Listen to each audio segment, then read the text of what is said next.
A continuación pronunciará su primer mensaje al país el excelentísimo señor presidente de la Nación. Habla el general don Reinaldo Benito Antonio Viñone.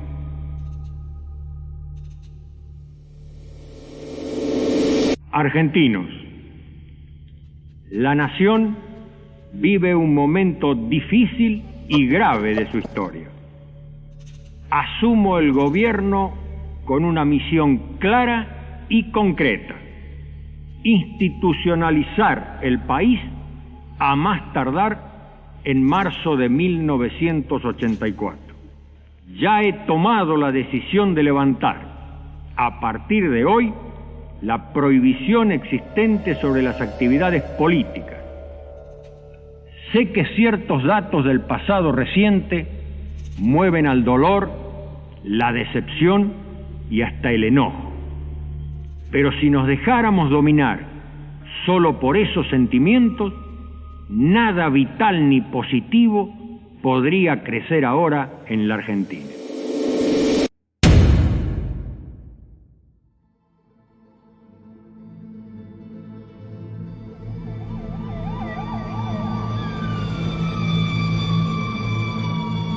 ¿En qué momento la sociedad argentina advirtió que la transición de la dictadura a la democracia estaba en marcha? No fueron los militares quienes decidieron el inicio del camino, sino que fue la sociedad, que sintió el colmo del dolor tras la tragedia de Malvinas. El poder militar ya era insostenible. Las elecciones estaban en el horizonte. La transición a la democracia en Argentina comprende los últimos tiempos de la dictadura y los primeros tiempos del primer gobierno democrático, que es el gobierno de Raúl Alfonsín. Ahora bien, si tratamos de pensar con alguna precisión qué es realmente la transición a la democracia en la Argentina, hay otra idea muy asentada, muy compartida, de que la transición empieza con la Guerra de Malvinas a partir de junio de 1982, es decir, después de la derrota en la Guerra de Malvinas. ¡La dictadura militar!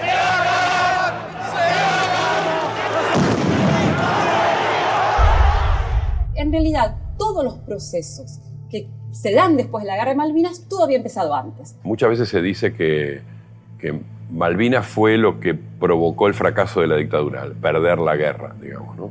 Yo creo que es al revés, que es el fracaso de la dictadura llevó a Malvinas como única posibilidad que vieron allí los dictadores de encontrar una salida política. Vamos a subir la escalera de la democracia que hemos perdido, escalón por escalón.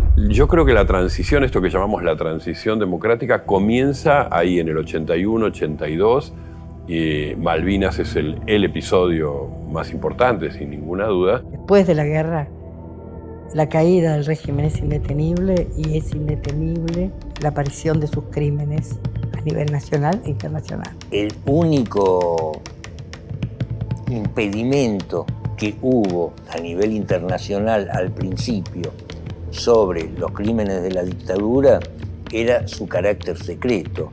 Ni bien comienza a trascender determinados detalles del aparato del terrorismo de Estado, ese carácter secreto se disuelve.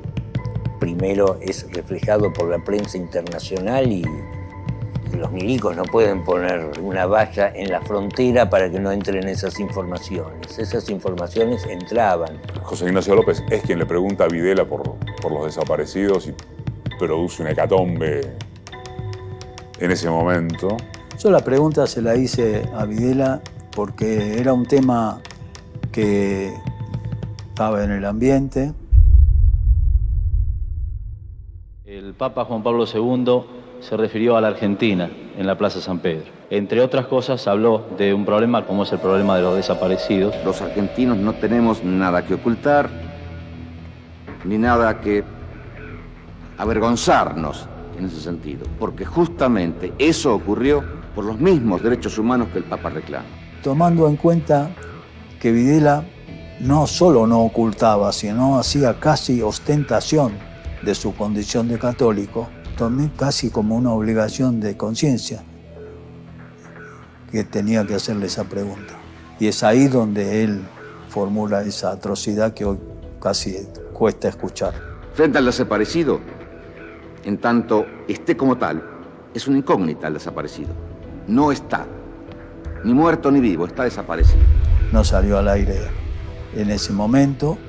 Sí figura, aunque no expresamente la pregunta, pero sí el tema, sí figura en las crónicas de los diarios del día siguiente.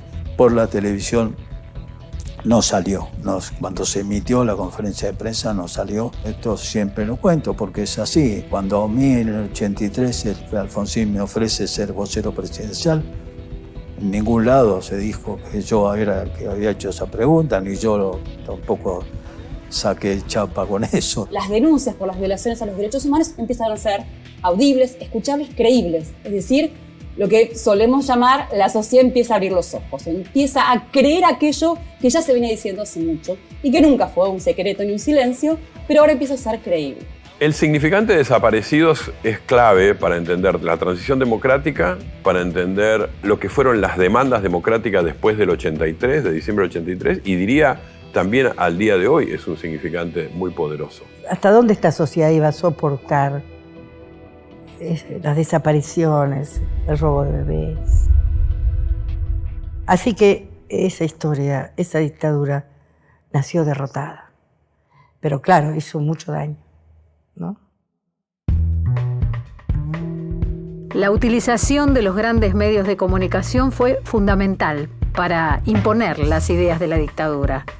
No se trató solamente de controlar los contenidos, sino de trabajar sobre un pensamiento único dictado por la columna empresarial que organizó el golpe. Los medios de comunicación, los medios masivos, en ese momento básicamente diría yo la televisión y los diarios, la prensa gráfica, fueron muy importantes para construir el verosímil del orden que traía la dictadura y para construir el relato que traía la dictadura, que sobre todo tenía que ver con que las Fuerzas Armadas estaban dando una batalla, etc. Obviamente los medios argentinos soslayaban cualquier información que tuviese que ver con el terrorismo de Estado. El terrorismo de Estado para ellos no existía, pero sí existían enfrentamientos, entre comillas, enfrentamientos donde las fuerzas del orden habían abatido a una gran cantidad de subversivos, cuando esos enfrentamientos eran prácticamente inexistentes y era una manera de blanquear asesinatos. Había silencio, silencio que implicaba ocultar. Por interés, por miedo, ahora sabemos que por interés. Por lo menos el principal grupo de medios. Para pensar los medios de comunicación en dictadura hay que tener en claro una primera cuestión. Los medios de comunicación pertenecen a los sectores económicos dominantes. Por lo tanto, la lógica de los medios es la de sectores económicos dominantes que acompañan el proyecto dictatorial como lo hace el mundo empresario en su conjunto. ¿Por qué te crees que le dieron papel prensa a Clarín, a La Nación, a La Razón? Porque los militares sabían a quién se la estaban dando. El presidente de la Nación, junto a autoridades de la empresa, procede a cortar la cinta con los colores nacionales. De esta manera queda así inaugurada la planta de papel prensa. Que se logra mediante la voluntad de un grupo de empresarios privados y asociados al Estado argentino, con vocación de argentinos, se encolumnaron detrás de este objetivo que hoy es una realidad. No es porque sean medios de comunicación, sino porque pertenecen a un sector del poder económico que se benefició de las políticas económicas de la dictadura y que acompañó en buena medida ese proyecto. El proyecto refundacional que la dictadura sostenía y con la cual llega al poder es un proyecto que converge con los intereses de estos grandes medios. Los estados mayores conjuntos de las tres fuerzas mandaban o bajaban línea acerca de cómo debía tratarse tal o cual tema. Lo hicieron primero al inicio de la dictadura con la represión, con los desaparecidos. El segundo gran relato fue el relato de los exiliados, de los que se fueron del país, de los que dejaban la Argentina justamente porque formaban parte de este terrorismo internacional. Yo era dirigente estudiantil, dejé la facultad en el 76 porque después del golpe fue imposible seguir. Yo era militante política, no participé de la actividad militar, digamos, de la guerrilla, sino era una dirigente política. Había que irse, había que tomar la decisión de irse al exilio. En el ómnibus que yo viajaba, la mitad del ómnibus salía al exilio ese día. Y yo decía, si en un ómnibus a ese día y a esa hora sale tanta gente, esto realmente es una tragedia. Y entonces mi única obsesión fue, alguna vez yo lo voy a contar. Yo voy a contar lo que pasó. Hacia el interior de la redacción de los medios, nosotros íbamos conociendo a mucha mayor velocidad que el ciudadano del común lo que iba sucediendo, paradójicamente, porque recibíamos cables de las agencias internacionales. Las agencias internacionales informaban lo que no se informaba en la Argentina. Nosotros sabemos que nuestros desaparecidos son auténticos también luchadores por la soberanía nacional. La historia de cómo comenzó a saberse lo que realmente pasaba es una historia hecha con fragmentos. Es una historia hecha con fragmentos. A pesar de la censura, las persecuciones y los periodistas desaparecidos, los profesionales de los medios buscaron conservar sus puestos de trabajo. Algunos medios lograron complicidad con una porción de la población que poco a poco se fue agrandando. A partir del año 82, más o menos, y después de Malvinas, con un cierto grado de inconsciencia o no, trabajábamos con mucho más desparpajo, ¿no? Con muchísimo más desparpajo. Y los límites estaban dados por el sentido común, ¿no? Estaban dados por el sentido común, si eso existe en una situación tan atroz como la dictadura, ¿no? Ya a partir de ese momento hubo una sensación de que había que ir empujando los límites, ¿no? Empujar los límites cada vez un poquitito más, cada vez un poquitito más. El hombre argentino está esperando 3 fechas fundamentales para este gran paso que vamos a dar como argentinos con madurez de llegar a la democracia. La primera fecha es saber cuándo van a ser esas elecciones. Por otra parte, hay una segunda fecha también muy importante y es la unificación del mercado cambiario. En estos momentos hay mucha especulación, sabemos que tenemos que pagar una fuerte deuda externa. El sector agropecuario especula con el alza del dólar y creemos que esa fecha debe conocerla el país. Y hay una tercera fecha que tiene que ver con lo que podríamos considerar el levantamiento del estado de sitio. Yo quisiera que usted nos dé esas 3 fechas que creemos pueden ser fundamentales para eliminar todo tipo de especulaciones. Yo lo voy a defraudar porque no le voy a dar ninguna de las 3. General, ¿el gobierno se le ha entregado a quién sea el ganador de las próximas elecciones? Hay preguntas que yo deseo que me la hagan bien clarita. A ver, por favor, dígame, ¿qué es lo que me quiere preguntar?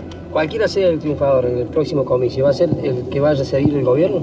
Yo le pregunto a usted, si no se hiciera así, ¿qué sucede? Yo le pregunto no, contéstela a usted la pregunta. ¿Por qué quiere que se la conteste yo? No sé yo la respuesta mía es esta. En una verdadera democracia se va a una solución y la solución que se dé es la que se debe respetar. Ahora, la otra pregunta que usted quiere contener en su interrogatorio, resuelva hacerla usted mismo. Con relación a apretadas durante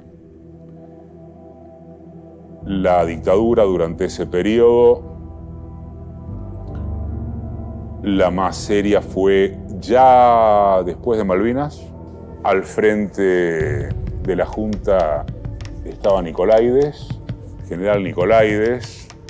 Caído Malvinas, se publicó con mi firma y con la de Néstor Montenegro una suerte de librillo con preguntas mías, sin mencionar a Galtieri. Y ahí me llamó Nicolaides para pedir que yo fuera al comando en jefe del ejército, en Paseo Colón. Me dijo textualmente: mire, tenga presente que si esto que va a salir con declaraciones de Galtieri afecta el proceso en el que estamos o la honorabilidad de las Fuerzas Armadas, yo voy a agarrar al que hizo eso, le voy a agarrar los huevos y se lo voy a cortar así.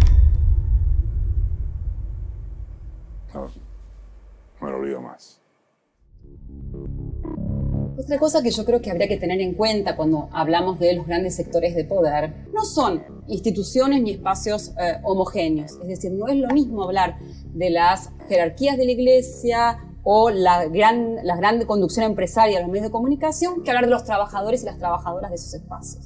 Entonces, en la Argentina hubo periodistas que dejaron su vida por denunciar la represión a las violaciones a los derechos humanos, o que sobrevivieron como pudieron adaptándose a la situación, filtrando cuando podían lo que se podía filtrar, o por ejemplo es el caso de los fotoperiodistas que hicieron extraordinarias coberturas sobre las movilizaciones por los derechos humanos en la Argentina. En las coberturas de las marchas siempre trataba de hacer algo relevante, algo distinto, algo que sea publicable, importante.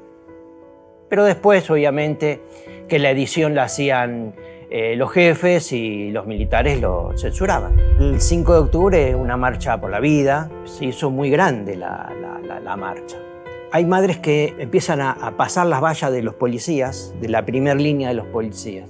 Y después había otra valla que estaban los caballos. Recuerdo imágenes que hay madres que están y los caballos casi como que la van a apretar.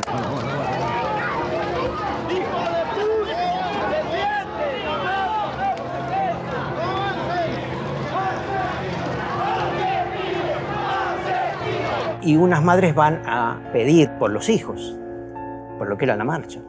Y me queda una imagen entre una madre pidiéndole justicia y implorándole por los hijos, y el policía obviamente que la ignora con una vista arriba de ella como de superior.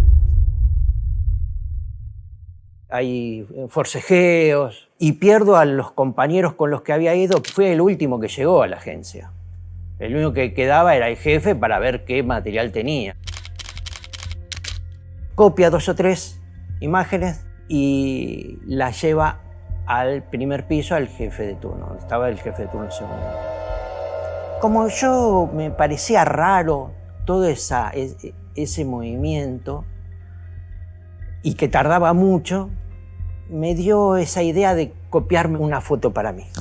Cuando baja me dice, mira, hay un problema, tenés que ir arriba a verlo a De Piano. En ese momento, presidente de la agencia, entro al despacho, ya el ambiente estaba muy tenso. Me acerco y me pregunta por qué yo había hecho esa foto, que la tenía él en la mano. Me dice, no, esto que no salga a la luz, por su bien y por su familia.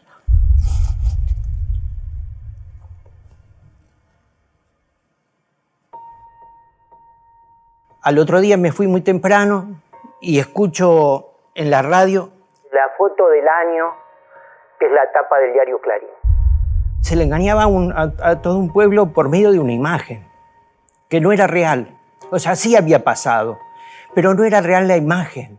Fue una operación también, o el aprovechamiento de una imagen confusa. El policía que abraza a la madre de Plaza de Mayo, en realidad no la está abrazando, sino la está frenando. Porque esa madre de Plaza de Mayo avanzó hacia él golpeándole el pecho.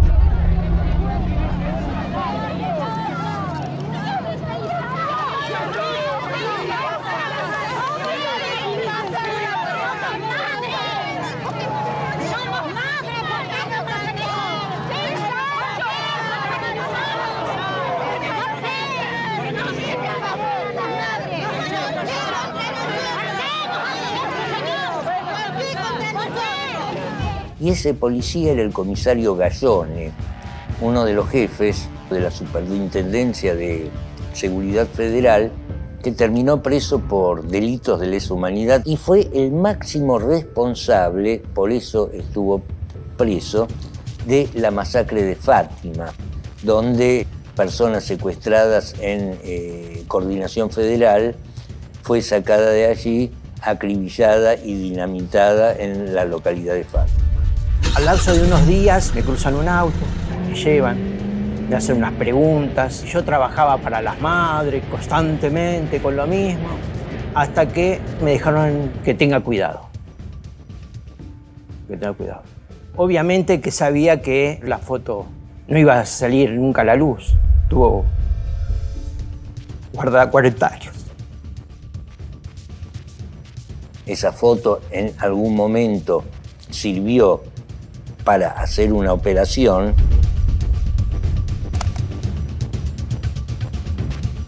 Y esa foto ahora sirve para desmentir esa operación.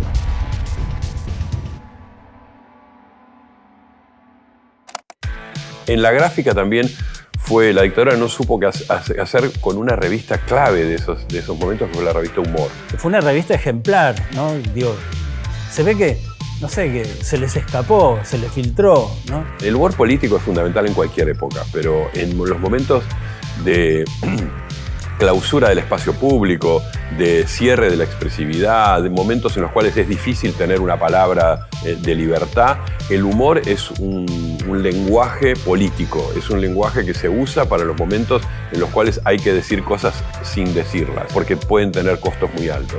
En eso el humor juega un rol clave. Supieron ponerle la cuota de humor a un momento tan trágico de la Argentina. Y fue muy interesante, había firmas bárbaras. Era una especie de salir de la clandestinidad, porque era una época donde levantar la cabeza costaba caro. Entonces era interesante porque podías escribir como si fuera desde la clandestinidad y no estabas tan clandestina porque se vendía muy bien. Hay que tener en cuenta que la revista Humor, por ejemplo, que era una secuela de lo que había sido Satiricón, Chaupinela, etcétera, con el equipo de Andrés Casioli, de Tomasito Sanz y de toda esa gente, salió justo con el Mundial 78, ¿no? Con un cartel que decía humor registrado, es decir, como pidiendo permiso, diciendo esto es humor, no es otra cosa, es humor, ¿no? Y en la tapa estaba el Flaco Menotti con las orejas de Martínez Dios, ¿no? Pegarle a Martínez Dios fue la primera salida que se pudo encontrar. No se definía por la condición necesariamente opositora, sino por su calidad. La revista estaba muy bien hecha, muy bien escrita y muy bien dibujada, ¿no? Se nota que esa generación quería escribir, dibujar, reírse un poquitito dentro de toda la angustia que eran los milicos. Así que no tuvo una flecha dirigida hacia los milicos de entrada. Era, veamos, si podemos hacer una revista que no nos molesten, ¿no? Que podamos vivir de esto. Eso es lo que yo pispeo de los primeros tiempos de Humor. Y de poquito se volvió una revista políticamente brava para el régimen. Muy despacito empieza a hacer crítica a la dictadura y en 1983 es uno de los principales espacios de crítica muy fuerte del régimen dictatorial. Hay que tener en cuenta que en Humor las páginas amarillas ocupaban prácticamente un cuarto de la revista. Esas páginas eran las cartas, ¿no? Las cartas de los lectores. Muchos de los redactores, como de los tipos que después fueron periodistas tan importantes como Huguito Paredero, como Gloria Guerrero, surgieron como lectores de las cartas de lectores, eran lectores de Humor. La gran bisagra de mi vida es esa, la de Humor. Me inventé como periodista, como crítico, como todo eso, en Humor. A ritmo muy acelerado fue haciéndose célebre la revista. Esto quiere decir, fue cada vez más vendida, cada vez se vendía más, cada vez se vendía más. Me acuerdo que hubo una época, no sé si en el 81 habrá sido, mirá qué años, ¿no? Que llegaron a vender 300.000 ejemplares por quincena. Y se calculaba que leían 2 millones de personas. Era paso a paso, a ver, probando, a ver hasta dónde se puede, ¿no? Con la censura. Tuvo un número censurado, fue un número 97, justo ese número yo no publiqué.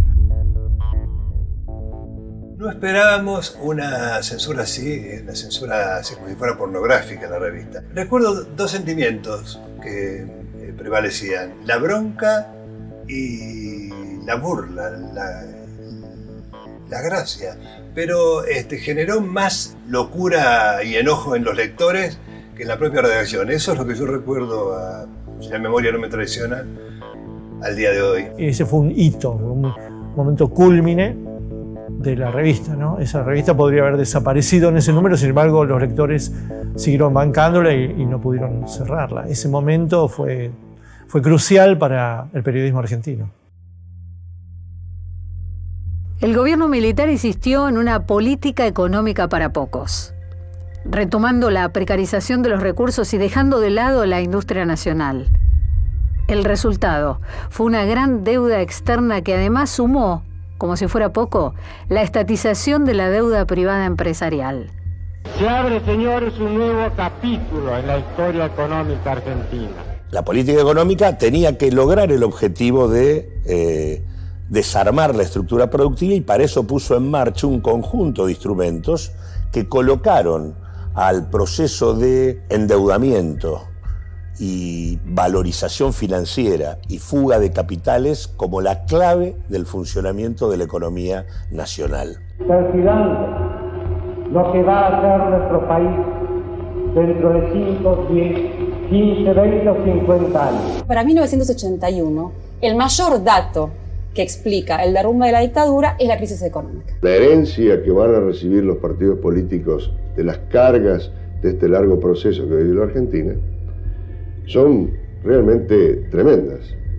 Y una de ellas es la llamada deuda externa. Nuestra deuda externa, que alcanzaba los 12.000 millones en 1978, ascendió a 19.000 millones en 1979 y a 27.000 millones el año pasado.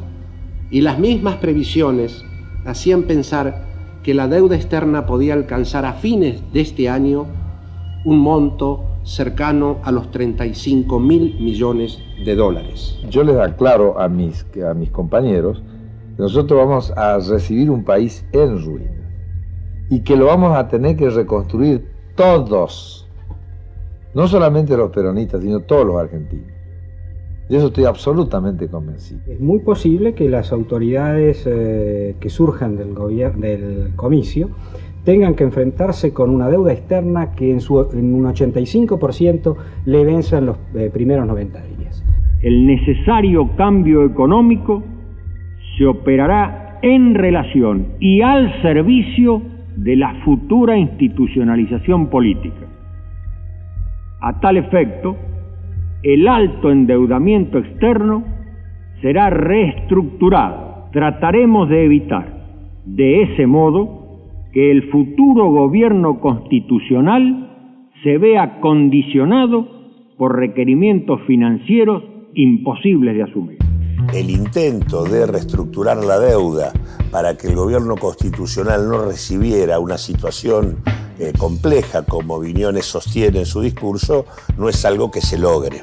No se logra no solo por las políticas que se aplicaron, sino porque concretamente se agravó. Lo que comienza es lo que uno podría denominar el proceso paulatino de transferencia del endeudamiento que habían tomado originalmente los capitales privados en la Argentina. Me refiero a los principales grupos empresarios locales y extranjeros de nuestro país. Comienza el proceso por el cual el Estado va a empezar a absorber paulatinamente esa deuda que está en manos privadas. Los que debían eran los privados y que al cambiar el nivel del dólar se multiplicaba el endeudamiento que tenían que asumir. El año último se han liquidado 60 entidades financieras, debiendo el Banco Central pagar por los depósitos de esas entidades financieras más de 12 billones de pesos. Vas a suscribir acciones por varios millones de dólares. ¿Yo?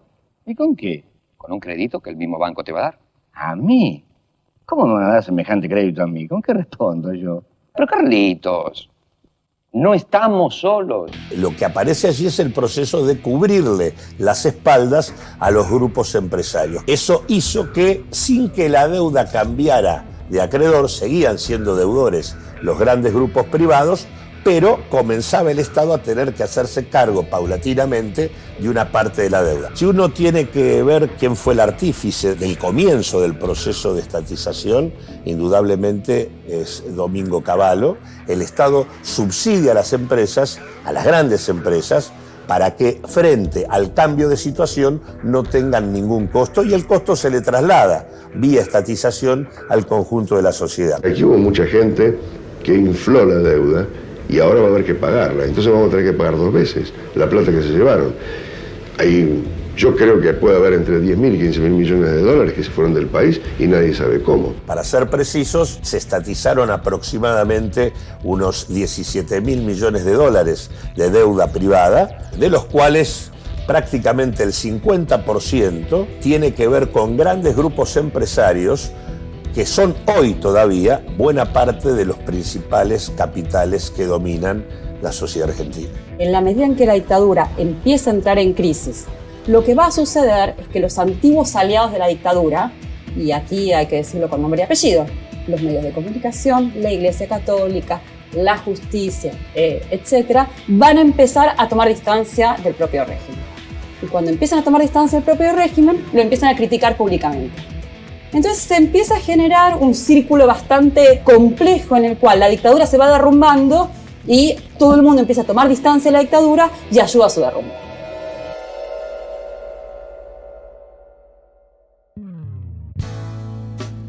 Por fuera de los grandes medios, el público supo descifrar en medios alternativos la posibilidad de encontrar otros mensajes, otras noticias. Y además, una resistencia cultural, a veces solapada y a veces directa, que se daba en el arte y en la música.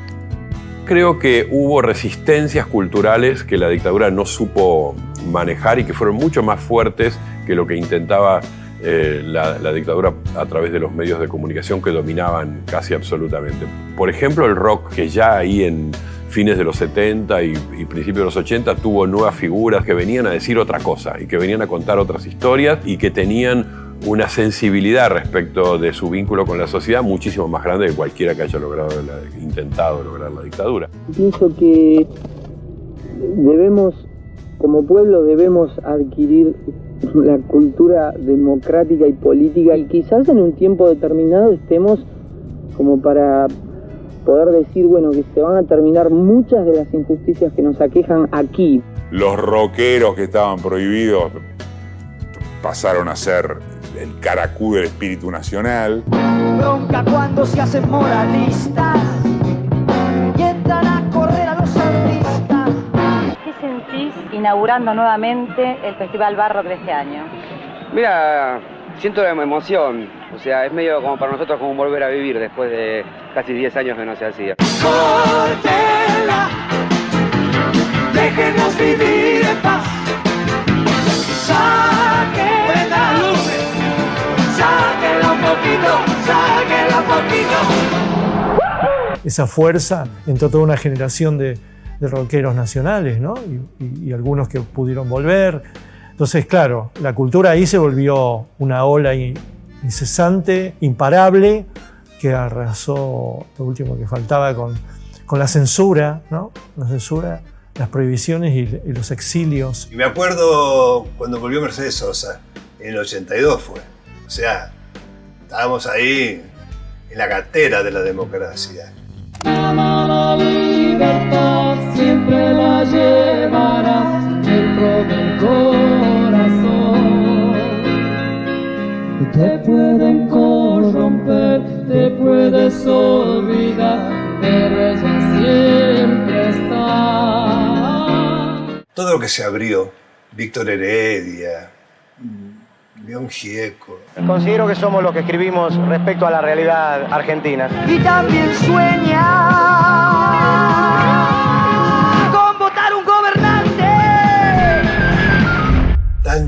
Tantos que pudieron sacarse el bozal y cantar como merecían haber cantado siempre, ¿no? Cada loco con su tema. Vosotros sois muy jóvenes y no sabéis que estuvo aquí prohibido una temporada, un tiempo. Sabemos, sí. ¿Cómo no vas a ver? ¿Y por qué pensáis que ahora canta aquí? ¿Algo ha cambiado?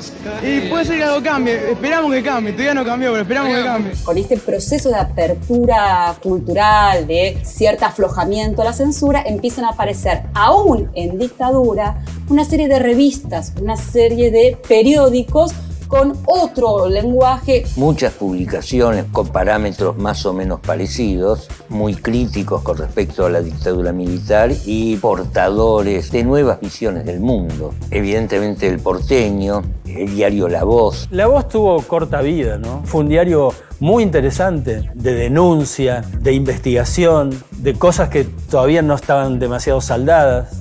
En ese diario, La Voz, ahí hacíamos humor y hablamos de política, ¿no? Hablamos de política, no era un diario opositor. Estuvimos ahí un tiempo, nos fuimos en víspera de las elecciones, fundamos nuestra propia revista de humor que se llamó Feriado Nacional. Eso fue un invento de nuestro querido amigo Martín García.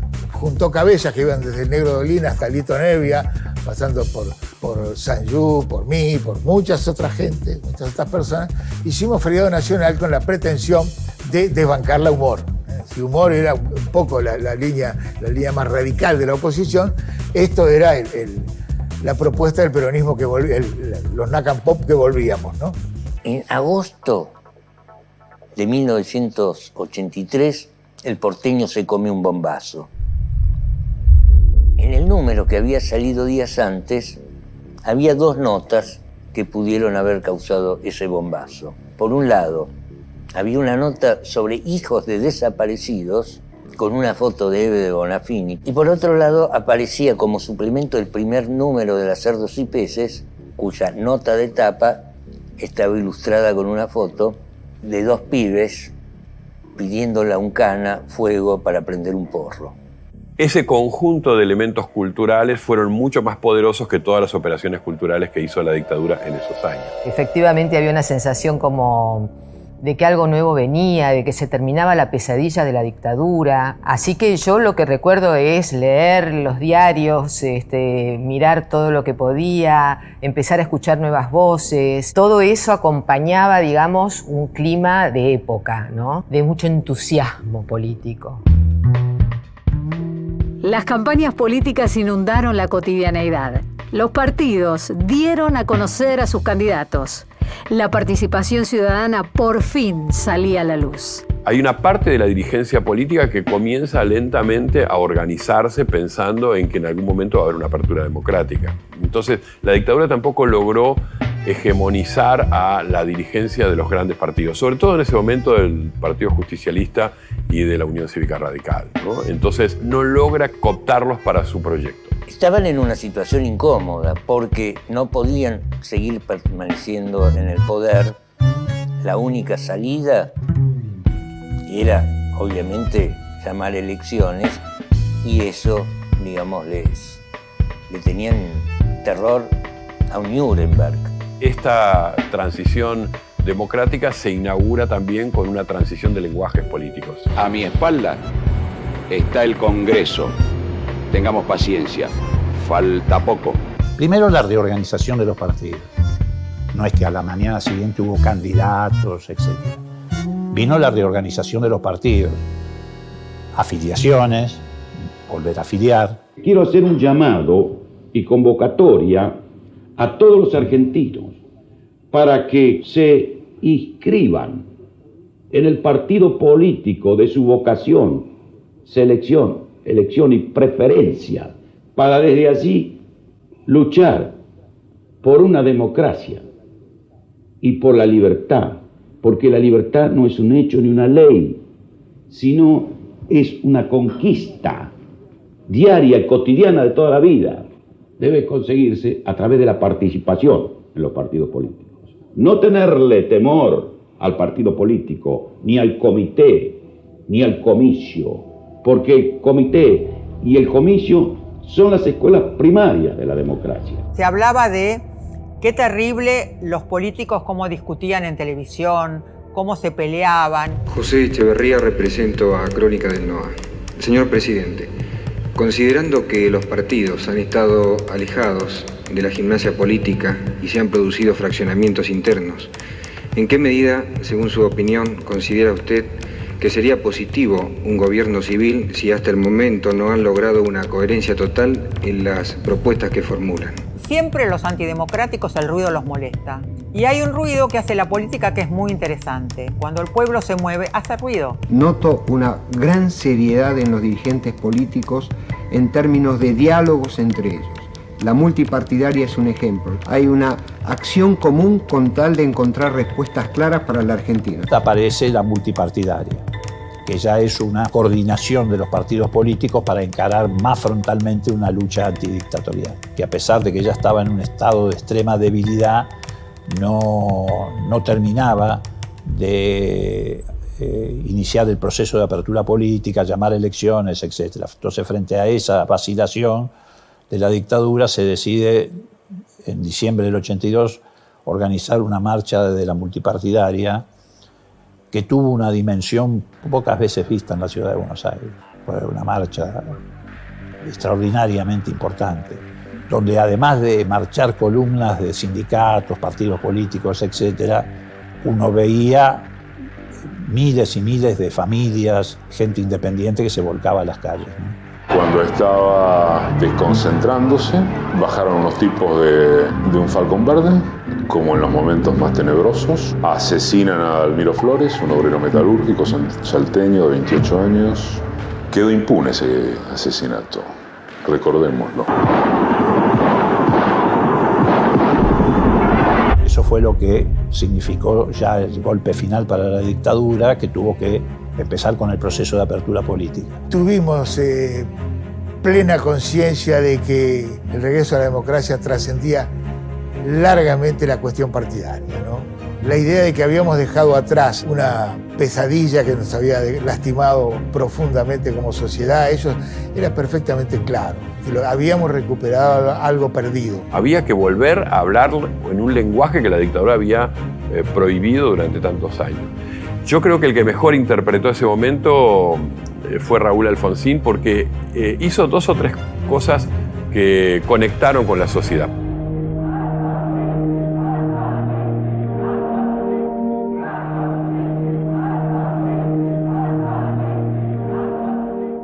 Sin ninguna duda, se pueden exhibir cifras categóricas que señalan con claridad meridiana que se ha estado viviendo una etapa de absoluta injusticia, porque el salario del trabajador argentino ha sido la variable de ajuste de una conducción económica que mientras hacía que la usura se oficializara en el país, condenaba al pueblo a la indigencia. Yo recuerdo el año 83 como un año básicamente de la calle.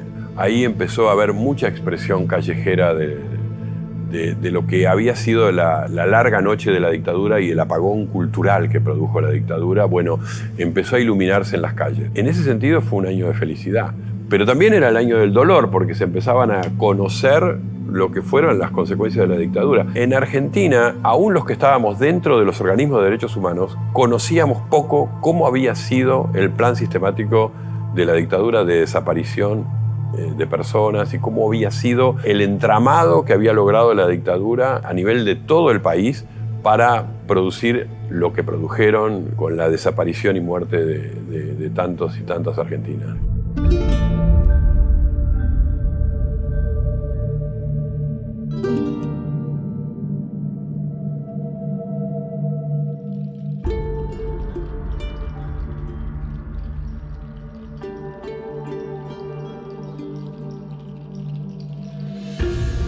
Un ejemplo dramático que es el ejemplo de la apropiación de los niños. Eso fue algo que se conoció después. Era un plan también, un mecanismo de apropiación de hijos desaparecidos, un mecanismo que a veces significaba tener en vida a una madre hasta que diera a luz, después matarla, hacerla desaparecer y quedarse con el hijo. Bueno, y a tener una protección legal de eso también. Bueno, esos mecanismos, yo diría en 1983, eran desconocidos de cómo funcionaba eso. Se intuían cosas, se conocía un caso, pero fue muy importante para entender la lógica de la dictadura pasar del caso al plan.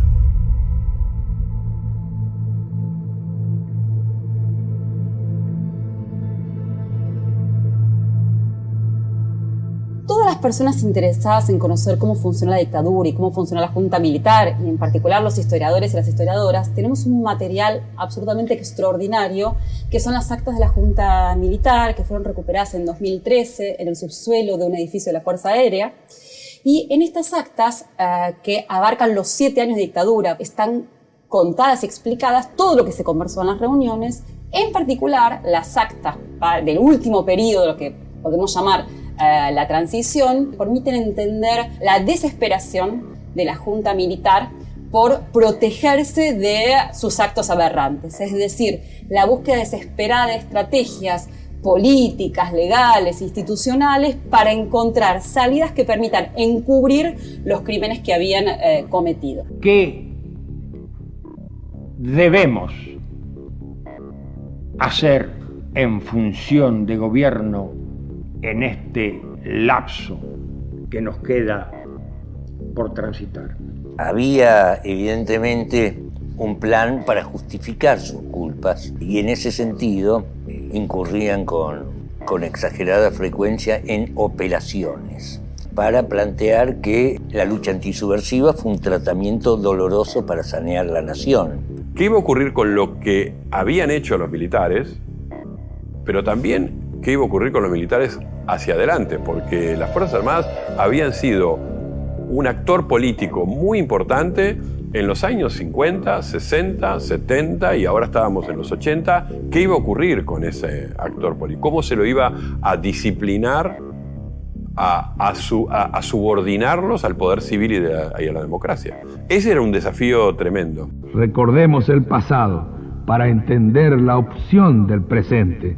Democracia o caos. Señor, recientemente el precandidato a presidente por la Unión Cívica Radical, el doctor Raúl Alfonsín, manifestó en Córdoba que la dicotomía actual en la sociedad argentina es democracia o fascismo. ¿Qué opina usted respecto a esa afirmación? Que el señor Alfonsín sabrá lo que dice. Aquí hay que decir que el régimen intentó durante mucho tiempo alguna forma de negociación con los partidos políticos que en teoría iban a heredar el poder ejecutivo después de la dictadura. Esto que el régimen estaba intentando era negociar básicamente la impunidad.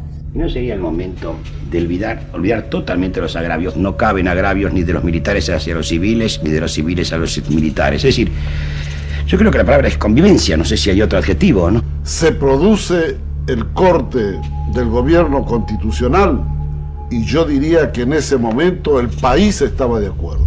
Este episodio también yo creo que de alguna manera justifica a nuestras Fuerzas Armadas que también hay que crear el ambiente necesario para que vuelvan a sus cuarteles en paz con sus conciencias.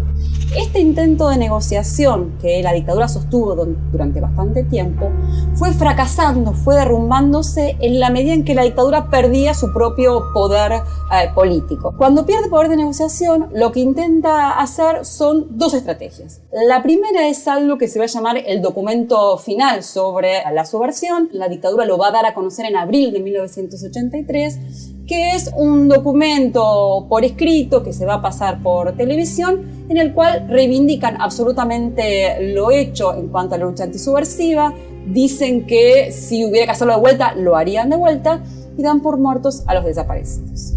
A continuación, se dará a conocer el documento final de la Junta Militar sobre la guerra contra la subversión y el terrorismo.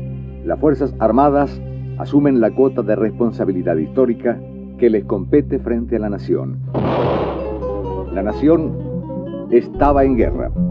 En este marco casi apocalíptico se cometieron errores que, como sucede en todo conflicto bélico, pudieron traspasar a veces los límites del respeto a los derechos humanos fundamentales. Debe quedar definitivamente claro que quienes figuran en nóminas de desaparecidos y que no se encuentran exiliados o en clandestinidad, a los efectos jurídicos y administrativos se considerarán muertos. Este documento final va a tener una importancia clave porque buena parte de los actores políticos, de la iglesia, de la justicia, de la prensa, venían reclamando del régimen militar alguna forma de respuesta sobre los desaparecidos. Y este documento final se presenta como esa respuesta.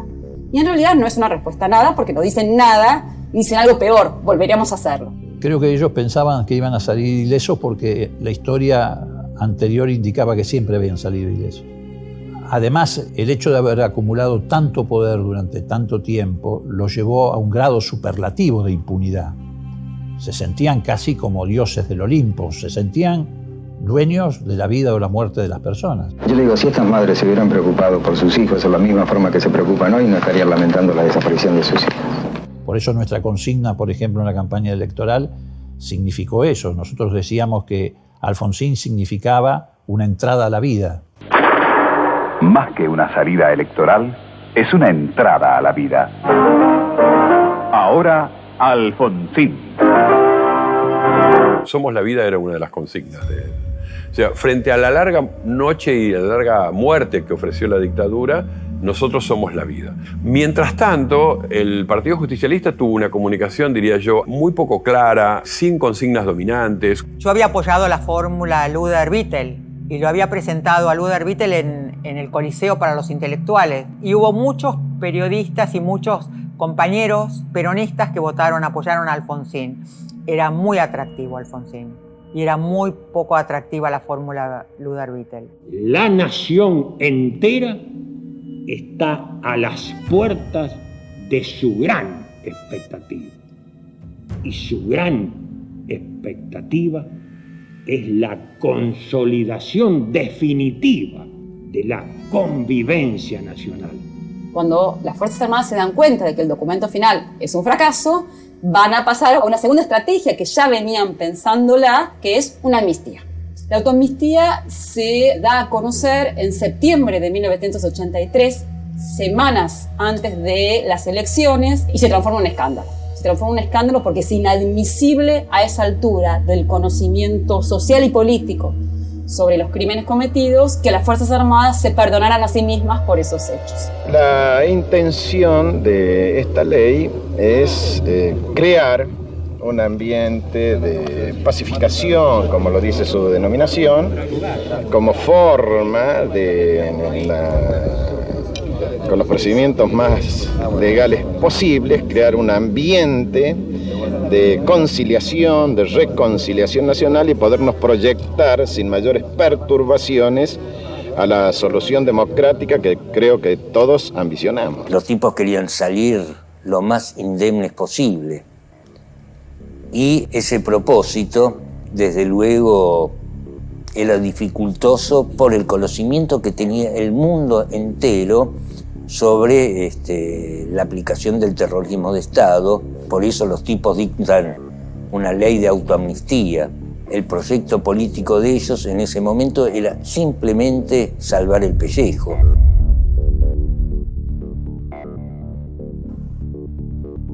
Cuando la escena política está cambiando y cuando los vientos están cambiando, bueno, efectivamente hay un reacomodamiento a la nueva escena democrática, y esa nueva escena democrática va a ser fundamental en los medios de comunicación. Por ejemplo, gran ejemplo es cómo los medios empiezan a dar espacio a las denuncias sobre desaparición forzada de personas, sobre represión, sobre violaciones a los derechos humanos. Aquí vale la pena detenerse un momento en un fenómeno muy particular que se da en los medios de comunicación en ese momento, que es el llamado show del horror. Y que está bueno mencionarlo porque tiene un rol protagónico los medios de comunicación, y muy en particular el cierto número de revistas en formato semanario, revistas informativas, que van a empezar a mostrar los crímenes de la represión como si fuera un show. Se pasó de la censura, del terror, de la autocensura, de hablar todo el tiempo de los desaparecidos, pero en silencio, entre nosotros, a el destape, ¿no? El destape.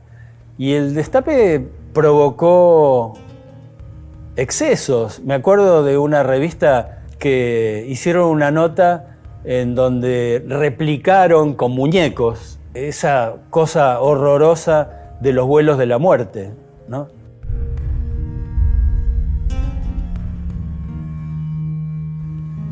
Creo que no había ninguna necesidad de llegar a eso, pero bueno, se hizo eso y tuvo que ver con esa época, ¿no? Con la época en que los medios se sintieron con más libertad, que recuperaban una posición y unas ideas que les habían prohibido durante años. Se lo presentó como el show del horror al conjunto de revelaciones en torno de los desaparecidos, las fosas comunes, las tumbas CNN. En los libros de ingreso al cementerio, ¿qué es lo que consta? ¿De esta situación? Efectivamente. No tenemos ninguna documentación. ¿Cuántos cadáveres presume que hay, señor? Yo no puedo decir la cantidad porque, como le digo, algunos han sacado ya. ¿En qué época se realizaron? Y entre el 77 más o menos, 77 y el 78. Eso producía algo interesante en la sociedad, que la sociedad empezaba a enterarse que no solo el relato no era lo que estaba ocurriendo, sino que además había pruebas de que la dictadura había sido genocida. Eso fue un efecto político muy importante. Las elecciones entusiasmaron a la sociedad. La participación se contagiaba en las calles y en los medios. El clásico del domingo, única carrera que se corre, liberación o dependencia. Cobra ganador con esta boleta, cobra la doble con Luder Vittel y cobra la trifecta con Luder Vittel y Roca. Luder Vittel, la doble trabajador.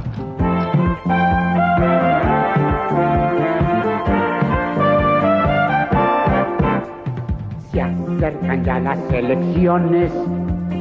¿Cuántos se van a presentar? Se acabó el proceso, algunos van al queso. En octubre hay que votar. Sepa qué hacer. Vótelo a Frigerio. Vení, canta conmigo, que un amigo vas a encontrar. Que de la mano de todo el pueblo, la dictadura se va a acabar. Se acercan ya las elecciones, la confusión es infernal. Los justicialistas, más los comunistas y el partido radical. Herminio Iglesias, José Americe, a la provincia con su triunfo le darán justicia, trabajo y a su pueblo el esperado bienestar. Herminio. Vote por Perón. Luder Vittel a la nación. Herminio Iglesias, gobernador. La unidad nacional es el primer paso para que todo cambie. Alén de Vial, partido intransigente, lista 6. Se acercan ya las elecciones, los candidatos van a hablar. Esta asamblea no es solo la irrevocable posición política de un pueblo que está dispuesto al triunfo comercial. Es algo más, es la irrevocable resolución de derrotar para siempre a la dictadura militar. Va Robledo, también Contín, y está Frigerio, va Alfonsín. Argentinos, se acaba la dictadura. Llega la democracia a nuestro país. He dicho por toda la República que no se trata solamente de elegir candidatos. Aquí se trata fundamentalmente de ver si es posible que le pongamos realmente una bisagra a la historia argentina y terminar con la frustración y la desesperanza. Se acercan ya las elecciones, no me quisiera equivocar. Y aunque estoy seguro, entro al cuarto oscuro y no sé por quién, y no sé por quién, y no sé por quién voy a votar.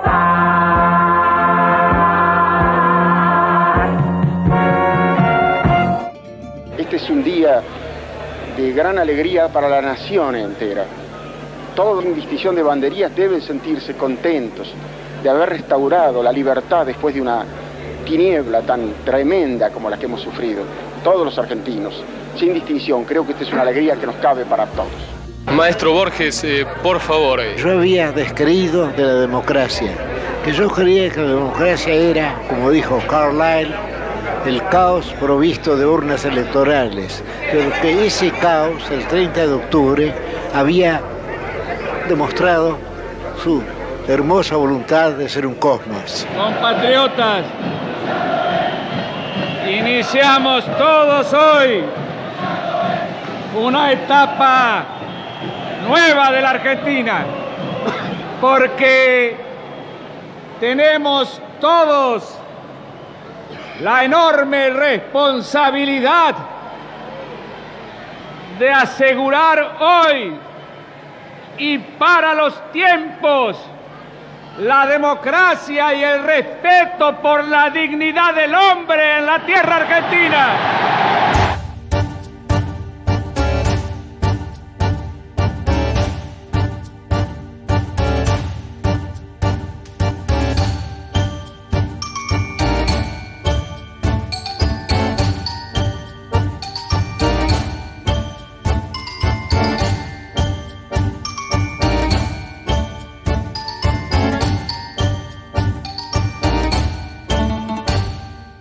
número de feriado nacional inmediatamente posterior a las elecciones fue una tapa, la democracia al desnudo.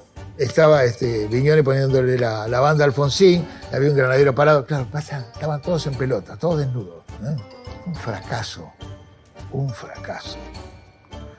No estaba para tomarse en joda la democracia, digamos. Se tomó ese gesto, ¿no? Y la democracia era algo que no se tocaba, no se podía joder con eso, ¿no? Así que nuestra idea de ser contestatarios y divertidos y todo, no funcionó.